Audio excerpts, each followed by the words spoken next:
আজ আমরা আলোচনা করব যারা এবছর রবীন্দ্রভারতী বিশ্ববিদ্যালয়ের অধীনে ডিস্টেন্সে রাষ্ট্রবিজ্ঞান নিয়ে এমএ করছো, তোমাদের যে সেমিস্টার ওয়ানের সিসি 1.5 পেপারটা রয়েছে, অর্থাৎ political theory in Indian context since independence, এই পেপারের সাজেশন নিয়ে আজকের আলোচনা করব। মূলত আজকের 15 নম্বরের প্রশ্নগুলো নিয়ে আলোচনা করব।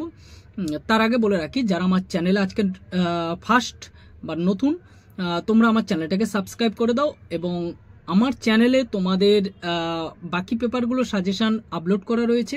যারা এখনও দেখোনি তারা দেখে নাও এবং তোমরা কমেন্ট করে জানাও যে ভিডিওগুলো তোমাদের কেমন লাগছে বা এগুলো তোমাদের হেল্পফুল হচ্ছে কিনা।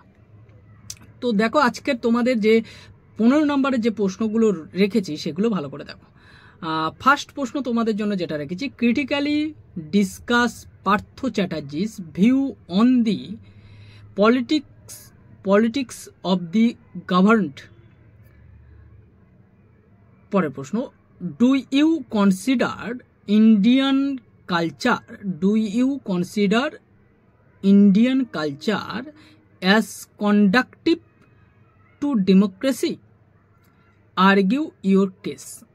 পরের প্রশ্ন, comment on T N. Madan's analysis of secularism in Indian context. পরের প্রশ্ন, discuss Ashis Nandy's cultural approach to the state. এই প্রশ্নটা এই জায়গা থেকে, এখান থেকে আর একটা যদি প্রশ্ন আসে সেখানে পড়তে পারে এই আশিস নন্দীর পরিবর্তে দিতে পারে সুদীপ্ত কবিরাজ। ঠিক আছে, তোমরা এই জায়গাটা করে রাখবে। আশিস নন্দী তো তোমাদের জন্য ইম্পর্টেন্ট, আশিস নন্দীর সাথে সাথে সুদীপ্ত কবিরাজটাও তোমরা করে রাখবে। পরের প্রশ্ন, what do you mean by subaltern practice?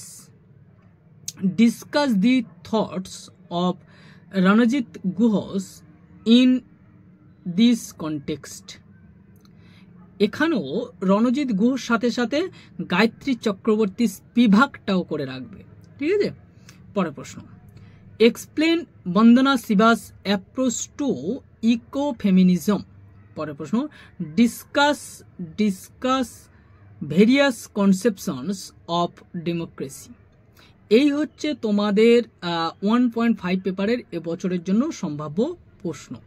এই প্রশ্নগুলো তোমরা ভালো করে করো, আশা করছি এর বাইরে থেকে প্রশ্ন আসবে না।